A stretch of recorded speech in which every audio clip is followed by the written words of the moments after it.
বিশ্বের প্রাচীনতম বিশ্ববিদ্যালয় হল নালন্দা বিশ্ববিদ্যালয়।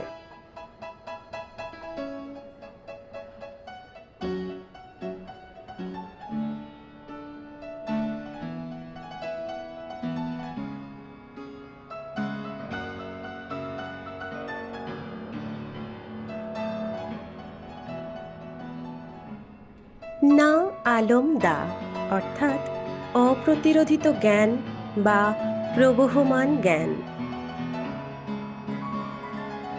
বিশ্বের বিভিন্ন দেশ থেকে ছাত্ররা শিক্ষা গ্রহণের উদ্দেশ্যে এখানে আসতেন। হর্ষবর্ধন, ধর্মপাল, নাগার্জুনা, পদ্মসম্ভবা, এমনকি হিউয়েন সাংও এখানেই শিক্ষা গ্রহণ করেছিলেন। তবে প্রথম দিকে অর্থাৎ সূচনা পর্বে এটি শিক্ষালয় ছিল না। খ্রিস্টপূর্ব ৩০০ শতকে সম্রাট অশোক বুদ্ধদেবের প্রিয় শিষ্য সারিপুত্রের উপাসনার উদ্দেশ্যে এটি নির্মাণ করেন।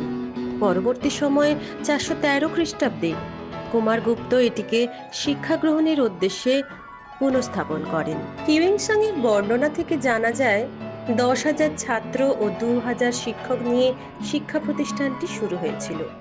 চীন, জাপান ও কোরিয়া সহ আরও অনেক দেশের শিক্ষার্থীরাই আসতেন এখানে জ্ঞান অন্বেষণের উদ্দেশ্যে। ইতিহাসের পাতা উল্টালে দেখি বারংবার এই নালন্দা ধ্বংস করার উদ্দেশ্যে বহু বিদেশি আক্রমণ করেছে। কখনো হুন, কখনো টার্কি। ১১৯৩ খ্রিস্টাব্দে মোহাম্মদ বখতিয়ার খিলজি শুধুমাত্র ঈর্ষার কারণে জ্ঞানে সমৃদ্ধশালী ভাণ্ডার নালন্দার গ্রন্থাগার পুড়িয়ে ছাড়খাড় করে দেয়, যা শুধুমাত্র ভারতেরই নয়, সমগ্র পৃথিবীর চরম সর্বনাশ সাধন করে। এরপর কালের গর্ভে নালন্দা ভূমির মধ্যে তলিয়ে যায়।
1811 খ্রিস্টাব্দে ফ্রান্সিস বুকানন হ্যামিল্টন প্রথম এটি লক্ষ্য করেন, কিন্তু তিনি তখনও এটিকে বিশ্ববিদ্যালয় হিসেবে বুঝতে পারেননি, কারণ ততদিনে এটি পুরোপুরি মাটির তলায়। 1872 সালে এর কিছু অংশ খনন কার্য করে উদ্ধার করা হয়।